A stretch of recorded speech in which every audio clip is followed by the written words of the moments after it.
Bom dia, moçada! Tudo bem com vocês? Aqui quem vos fala é o professor Eugênio Bastos, canal Geogênio, democratizando o ensino da geografia.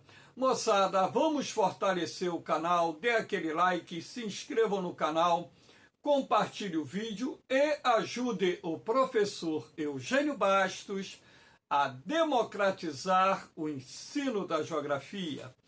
Moçada, no nosso encontro de hoje, eu irei falar na Síria pós-Assad.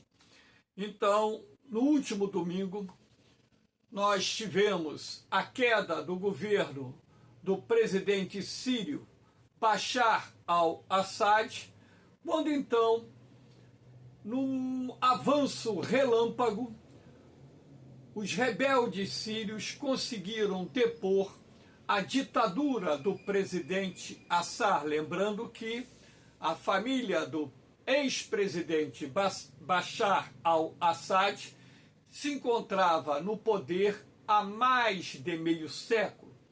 E sendo assim, houve muitas comemorações nas cidades sírias, muita gente nas ruas, rebeldes dando tiros para o ar. Foi uma festa muito grande, se não com a participação de toda a população da Síria, mas as imagens que foram publicadas mostravam muita gente comemorando a queda do ditador Bashar al-Assad. Então, a questão agora é como ficará a Síria pós a queda do presidente Bashar al-Assad. Então, existem muitas incertezas e não há como se fazer uma previsão nesse momento, até mesmo porque, se nós pegarmos o retrato atual da Síria, veremos que, na verdade, a Síria é uma coxa de retalhos e, sendo assim, um país dividido, não só pela questão das inúmeras facções, inúmeros grupos rebeldes que nos últimos 10, 14 anos lutaram contra o governo do presidente Bashar al-Assad, assim como não há, nesse momento, no meu entendimento, uma possibilidade real de que chegará a um consenso que envolva todas as facções e grupos que atuam na Síria para a criação de um governo de união nacional. Eu acho isso um tanto quanto difícil nesse exato momento.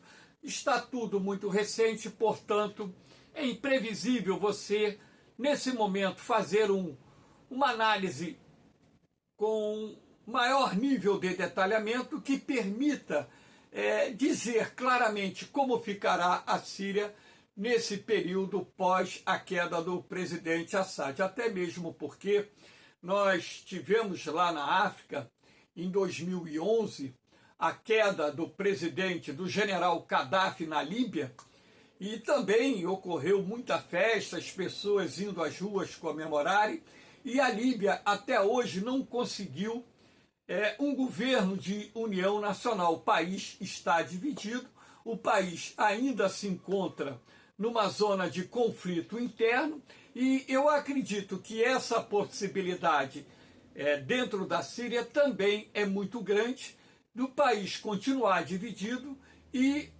com isso, conflitos internos, mantendo a instabilidade política, mantendo a instabilidade econômica e trazendo dor, sofrimento, empobrecimento da população, enfim. Então é dentro desse contexto que eu estarei trabalhando esse encontro. Espero que vocês gostem.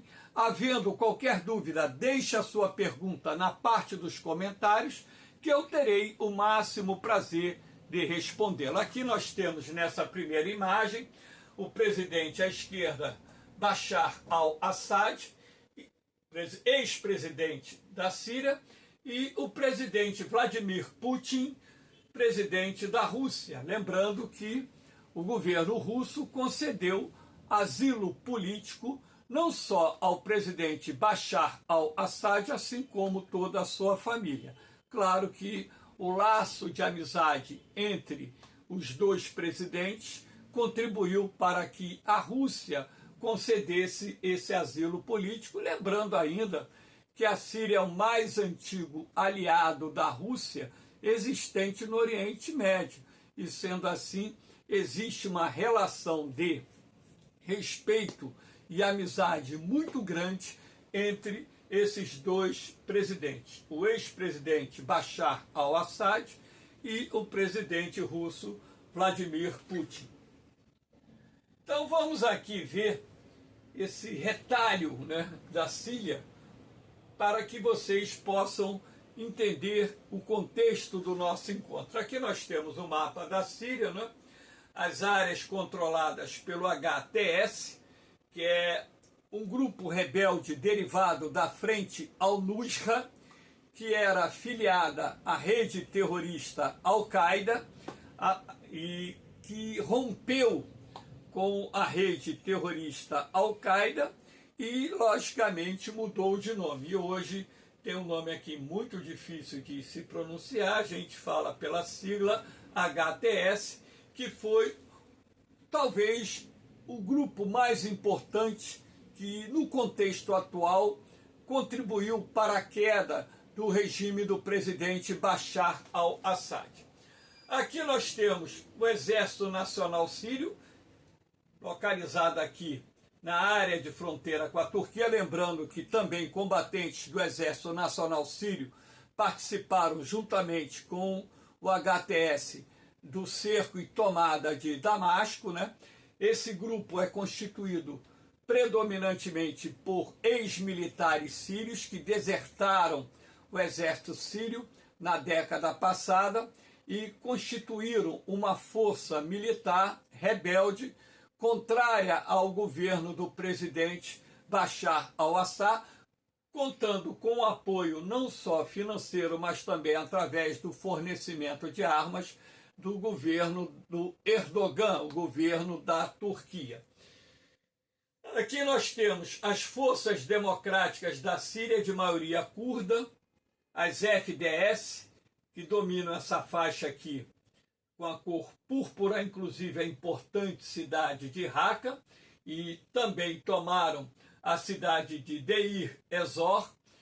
Enfim, nós temos aí, portanto, essa parte do território sírio constituída por uma população predominantemente formada por curdos, e as FDS, de acordo com as informações, correspondem a um importante grupo militar que possui nas suas fileiras 60% dos combatentes de origem curda, e isso, de certa forma, não agrada o governo da Turquia, até mesmo porque os curdos que vivem na Síria, no Iraque, no Irã e na própria Turquia, que somam mais de 30 milhões de pessoas, principalmente vivendo nesses 4 países, defendem a tese da criação do Kurdistão, ou seja, um Estado para os curdos. Então, daqui para frente é bem provável, e eu acredito que isso venha a acontecer, da Turquia fazer uma intervenção militar ou simplesmente apoiar o pessoal do Exército Nacional Sírio na luta contra o pessoal que compõe as Forças Democráticas da Síria, FDS, e se não existir ali uma intervenção norte-americana para frear o ímpeto dos turcos, é bem provável que essa guerra agora ela ocorra dentro de um novo cenário envolvendo os militares sírios apoiados pela Turquia, né, militares que eu digo, ex-combatentes do exército sírio que formam o Exército Nacional da Síria, contra o pessoal das FDS, que são constituídos em sua maioria pelos curdos.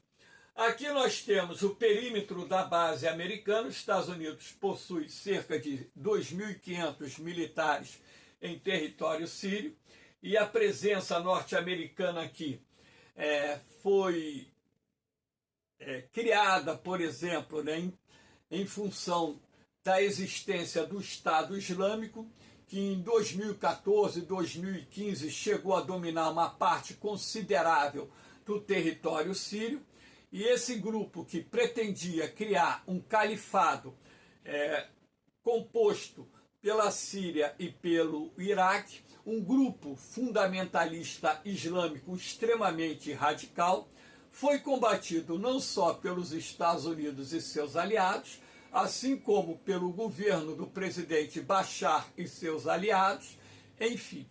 E hoje o Estado Islâmico ele tem uma pequena participação, já que boa parte das suas fileiras foram eliminadas pelos ataques proferidos pelas forças apoiadas pelos Estados Unidos e também as forças sírias apoiadas pela Rússia, pelo Hezbollah e pelo Irã.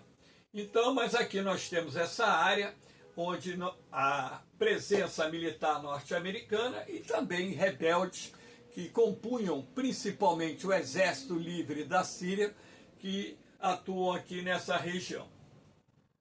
Grupos rebeldes não identificados, aqui nessa parte da fronteira da Jordânia e também aqui pegando a fronteira com as colinas de Golã, em branco, região anteriormente controlada pelo regime do presidente Bashar el-Assad.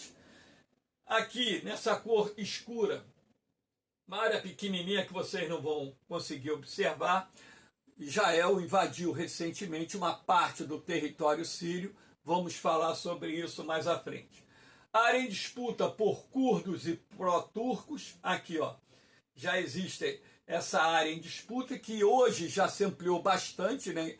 De acordo com as informações que chegaram, está havendo uma ofensiva promovida pelo Exército Nacional da Síria, apoiado pela Turquia, contra as FDS. E a zona militar israelense aqui, as colinas de Golã, território ocupado por Israel em 1967, na chamada Guerra dos 6 Dias. Aqui nós temos das comemorações as incertezas sobre o futuro da Síria. Então, aquilo que eu disse, né? Muita gente indo às ruas comemorar a queda do regime do ditador Bashar el-Assad. Porém, essa queda do regime do presidente Bashar al-Assad nos faz refletir sobre uma tese. Por exemplo, como foi possível os rebeldes, no intervalo de aproximadamente 2 semanas, terem realizado uma ofensiva tão rápida que culminou com a queda do governo? Na verdade, o que aconteceu na Síria para que os acontecimentos se processassem muito rapidamente? Nós devemos, por exemplo, tirar algumas conclusões sobre isso. Eu pesquisando o assunto, eu li que os soldados sírios eram muito mal pagos. Recebiam $15, o que na moeda aqui brasileira dá um pouquinho mais do que R$90 por mês. Agora pare e pensa. Você vai dar sua vida para defender o governo de um ditador com um salário de R$90 por mês, que de acordo com as pesquisas que eu fiz, não daria para um sírio se alimentar 3 dias num país corroído, destruído, dilacerado por cerca de 14 anos de guerra, aproximadamente isso, 14 anos de guerra civil. Então, na verdade, o que observei, e eu acho que todo e qualquer analista deve ter observado, que não houve uma reação efetiva do exército sírio para conter a investida das facções rebeldes, dos grupos rebeldes, contra Damasco e outras importantes cidades da Síria. Porque não há outra explicação para isso. E também nós devemos levar em consideração que quem estava sustentando o presidente Bashar al-Assad no governo era a Rússia, com a sua ajuda militar.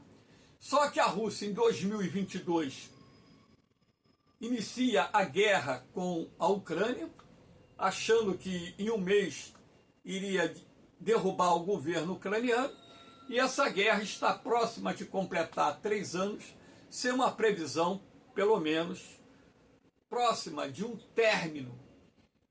Esse conflito com a Ucrânia já consumiu centenas de bilhões de dólares em recursos. Então, na verdade, se nós colocarmos no papel, os prejuízos e gastos da Rússia com a guerra na Ucrânia, com certeza passa de $1 trilhão. E a Rússia está passando por um processo de insolvência econômica e, portanto, sem os recursos necessários para poder ajudar o presidente Bashar al-Assad a enfrentar uma ofensiva rebelde. Até mesmo porque parte dos equipamentos militares e militares que a Rússia mantinha em território sírio foram deslocados para a Rússia, porque a Rússia já perdeu mais de 600 mil combatentes nessa guerra insana contra a Ucrânia. Então, com a perda parcial, não vou dizer total, parcial, do apoio do governo russo ao governo do presidente Bashar al-Assad, tivemos ali um dos fatores do enfraquecimento da capacidade de resposta da Síria a uma ofensiva rebelde.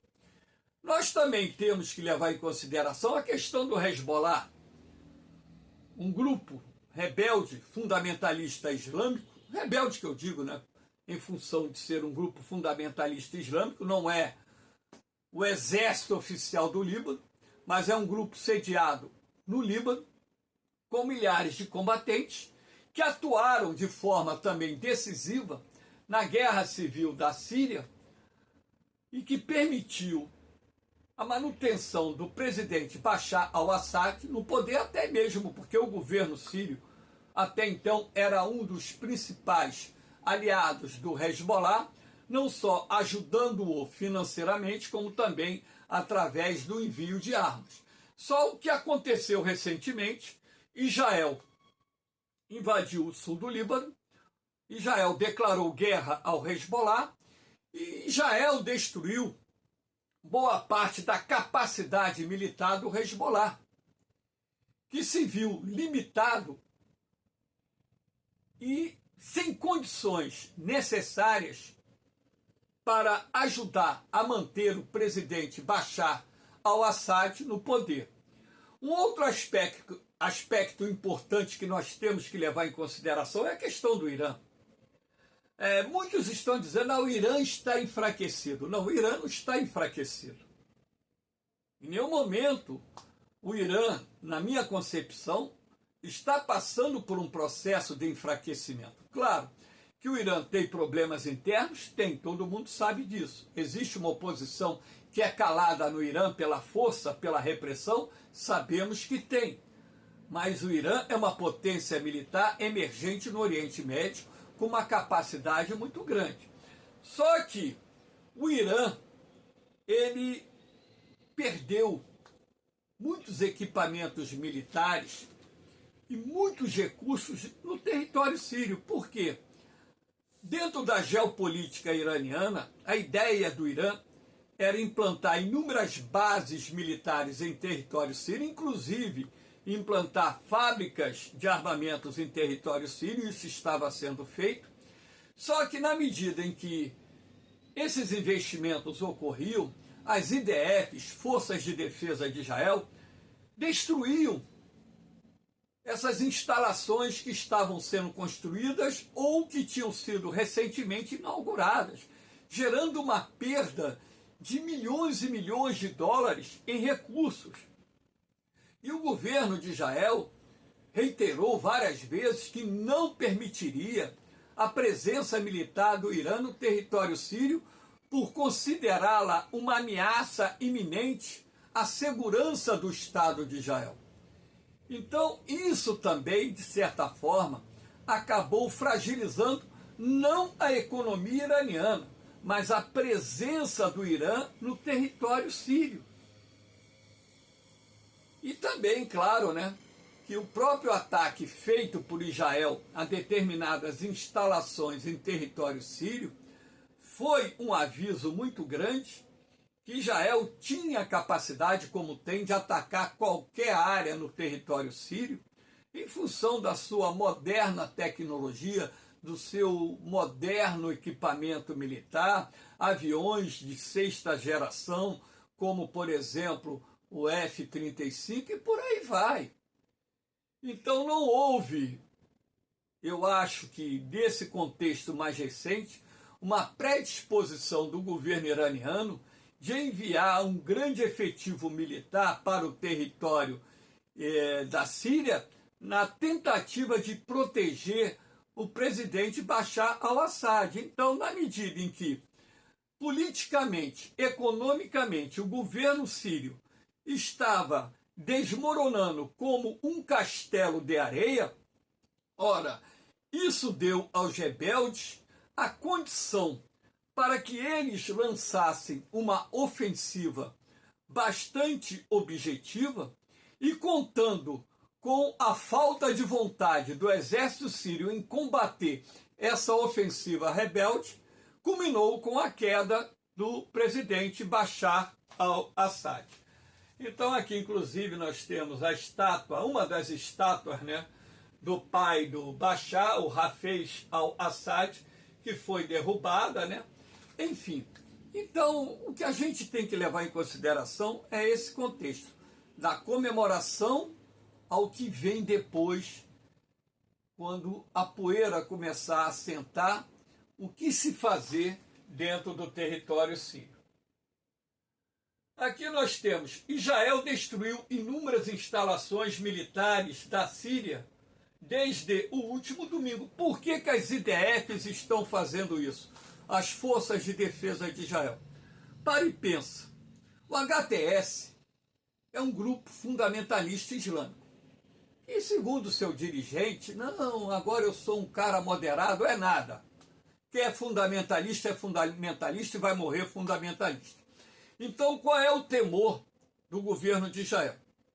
É que determinadas armas caiam nas mãos desses grupos fundamentalistas islâmicos que estão assumindo o controle da Síria. E que essas armas, amanhã ou depois, possam vir ser utilizadas contra o Estado de Israel.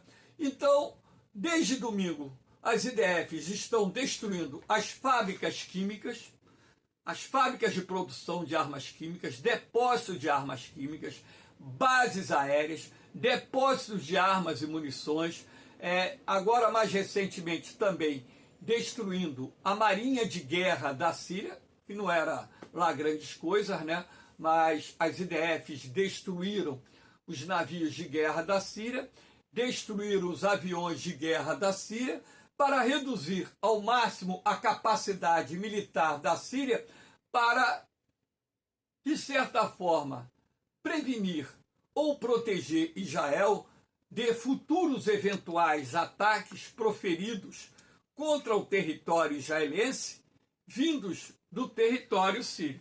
Então aqui nós temos imagem de navios de guerra destruídos, aqui nós temos imagens de equipamentos militares da Síria destruídos, né? Bases sírias destruídas, e foram centenas de ataques realizados por Israel desde domingo. Aqui nós temos, nesses ícones em vermelho aqui, algumas áreas, né, do território sírio que foram atacadas pelas IDF, a Força Aérea de Israel, na verdade, né, que visou justamente as instalações militares, os alvos que poderiam, né, representar, de certa forma, através das armas que possuíam, algum tipo de ameaça à segurança do Estado de Israel, né? Repare que Israel fez ataque até mesmo em regiões muito distantes da sua fronteira, aqui, ó, lá na extremidade da Síria, atacando instalações militares da Síria. Aqui nós temos também uma outra ação bastante interessante que foi desenvolvida pelas IDFs. As IDFs invadiram parte do território sírio. Essa parte aqui, ó, que vocês estão vendo, entre essa cor caramelo claro e essa cor branca do território sírio, né, área de separação que foi estabelecida através de um acordo firmado lá na ONU, né, em que essa região aqui deveria ser ocupada pelos capacetes azuis para garantir a paz entre a Síria e Israel, lembrando que em 1973 ocorreu a Guerra do Yom Kippur, Dia do Perdão, quando então Egito e Síria atacaram Israel e perderam essa guerra. Em 3 semanas foram derrotados. Então, naquele processo de cessar-fogo, não um acordo de paz, mas naquele processo de cessar-fogo, foi estabelecida essa faixa aqui, que seria uma zona tampão, uma faixa de segurança para proteger, né, aqui a região controlada por Israel, as colinas de Golã, que foram tomadas pelas IDFs na Guerra dos 6 Dias, e posteriormente, anos depois, esse território foi incorporado a Israel, que alega que não vai devolver a Síria, que é indenização de guerra. E agora, com a queda do governo do presidente Bashar al-Assad, as IDFs invadiram essa região para criar essa zona de tampão, essa zona de segurança, para proteger o Estado de Israel de eventuais ataques proferidos pelos rebeldes sírios e pelo futuro exército sírio contra Israel. Então, temos essa ação militar também de Israel, o que mantém uma estabilidade muito grande no território sírio, porque, apesar do governo do presidente Bashar al-Assad ter caído, existem pontos de conflitos em várias partes do território sírio, envolvendo forças antagônicas que atuam nesse contexto. Aqui nós temos as mais importantes bases russas em território sírio, né? Na província de Latáquia, a base naval de Tartus, né? A Rússia retirou os navios de guerra da região poucos dias antes da queda do governo do presidente Bashar al-Assad. Então, já havia dentro dos serviços de inteligência da Rússia aquela visão de que o governo estava por um fio, que iria cair a qualquer momento. Então, por precaução, a Rússia retirou os navios de guerra, lembrando que essa base de Tartus é a principal base naval, aliás, a única grande base naval que a Rússia tem no Mediterrâneo, e com isso, né, garantindo à Rússia uma projeção de poder numa região que normalmente está sob o controle da OTAN.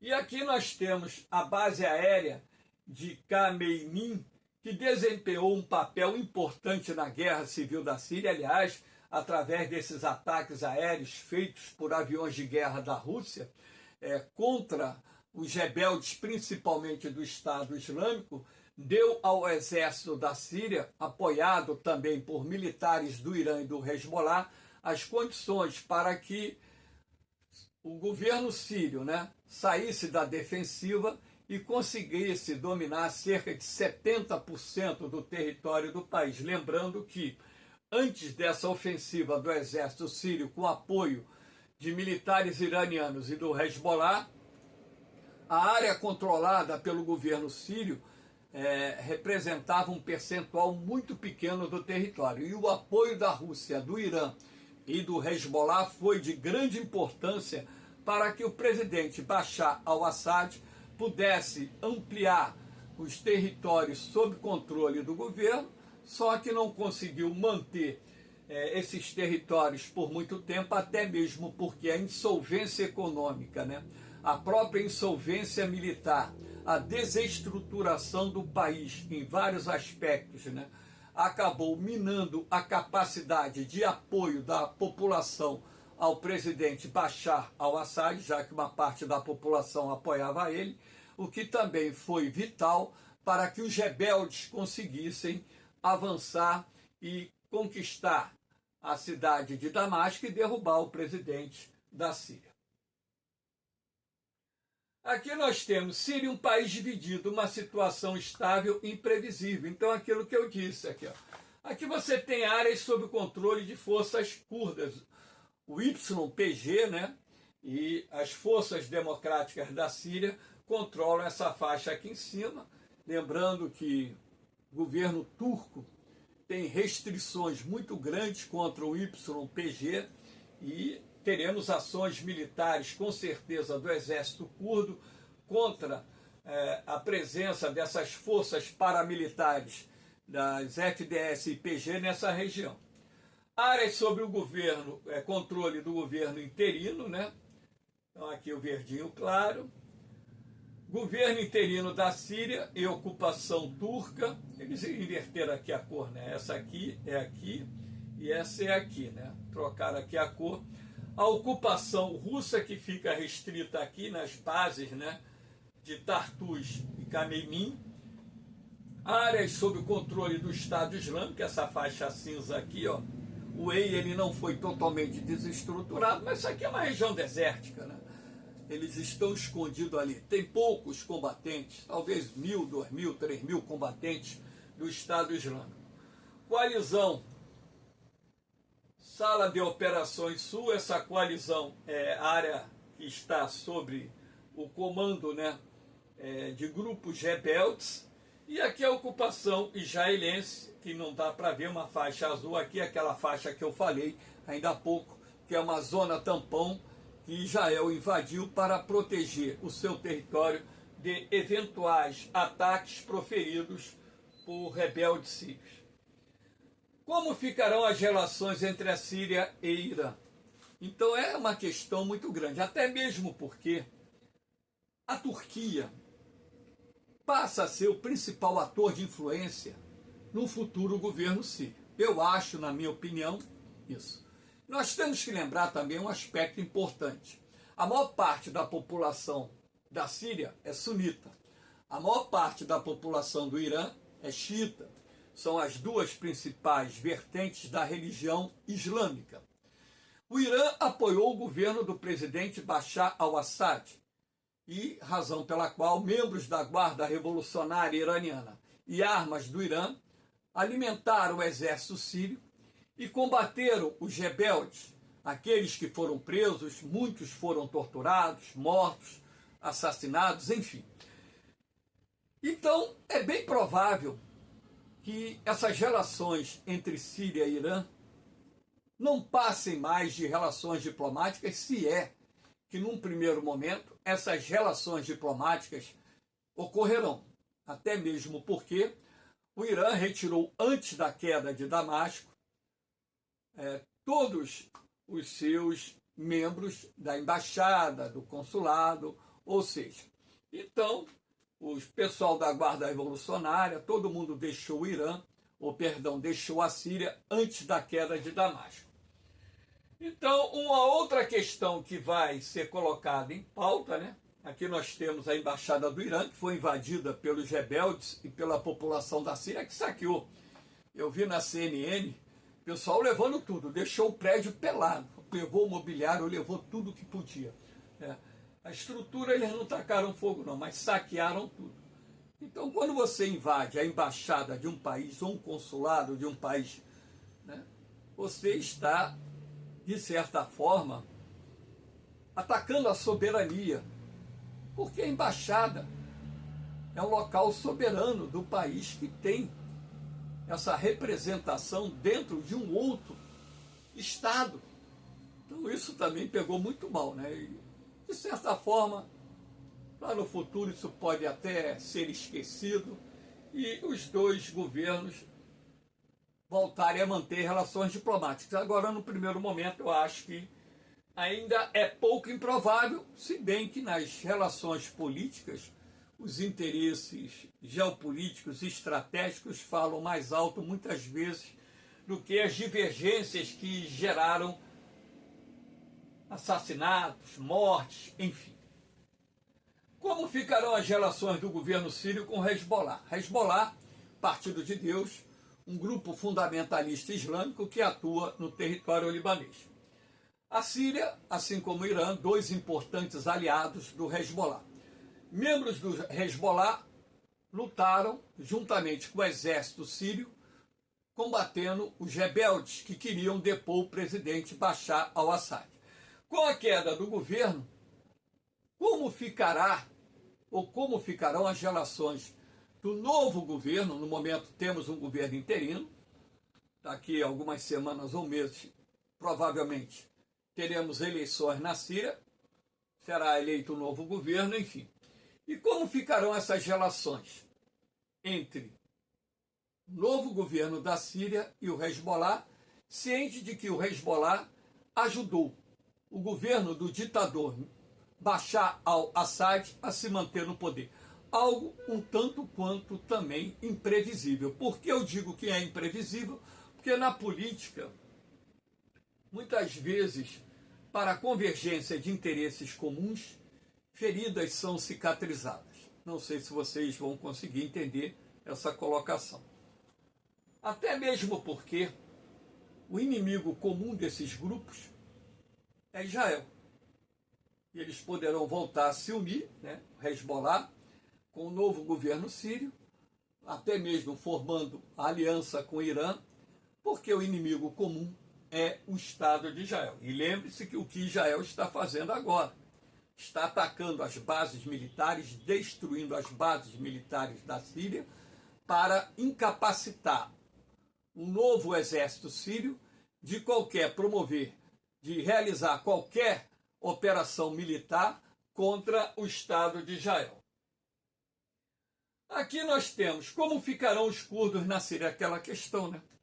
Porque a partir do momento que provavelmente teremos um novo governo na Síria, pró-Turquia, e a Turquia, através do seu presidente Erdogan, com guerra declarada aos curdos que desejam criar o seu Estado, o que culminaria com a perda de parte do território da Turquia, ora, consequentemente, o presidente Erdogan considera esses paramilitares curdos como terroristas.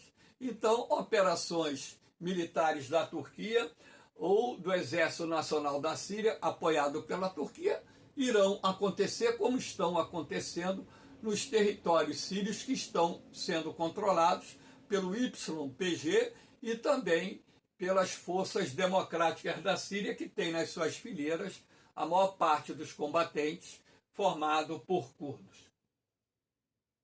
E aqui nós temos as religiões da Síria, né? Para que vocês tenham ideia, a maior parte da população síria é constituída por sunitas, algo em torno de 60% da população da Síria é constituída por sunitas.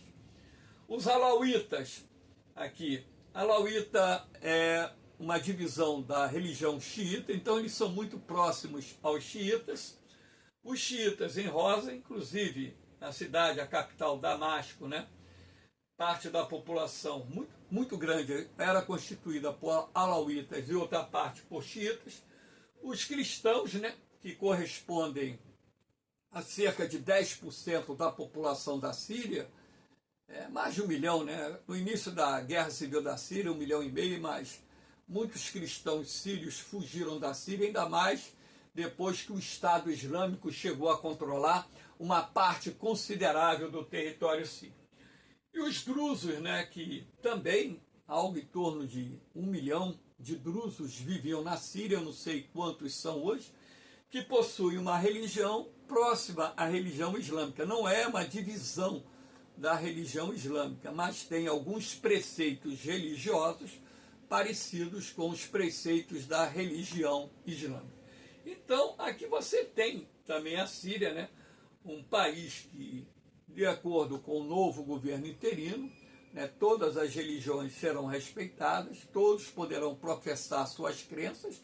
Vamos ver se de fato isso vai acontecer, porque a questão religiosa também pode alimentar a manutenção dessa guerra civil dentro do território sírio.